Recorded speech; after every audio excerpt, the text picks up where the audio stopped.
de Franz Kafka. On y entre en plein hiver, bottes lourdes et souffle court. K, arpenteur supposé, arrive dans un village dominé par un château qu'on ne voit presque jamais. Il veut simplement commencer son travail, obtenir une autorisation, rencontrer un certain Clam.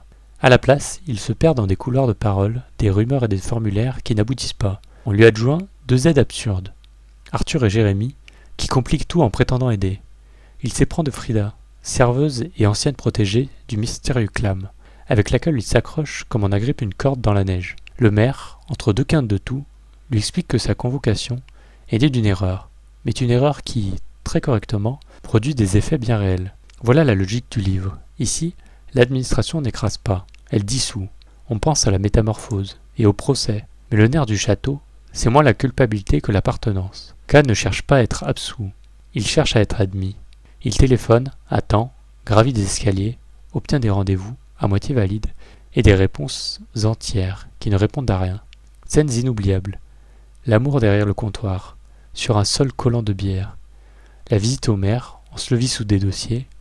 L'entretien nocturne avec un secrétaire volubile, où le salut passe peut-être. Et K somnole au moment crucial. Kafka filme tout cela à hauteur d'homme. Phrases droites, climat cotonneux, comique discret.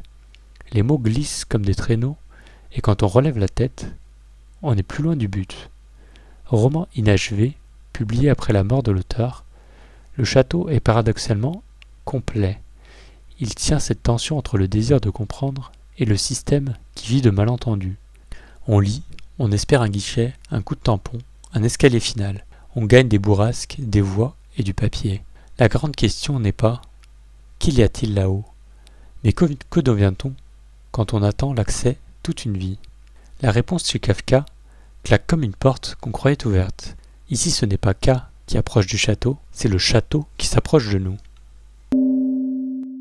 Retrouvez le lien pour commander le livre en version papier ou audio dans la description.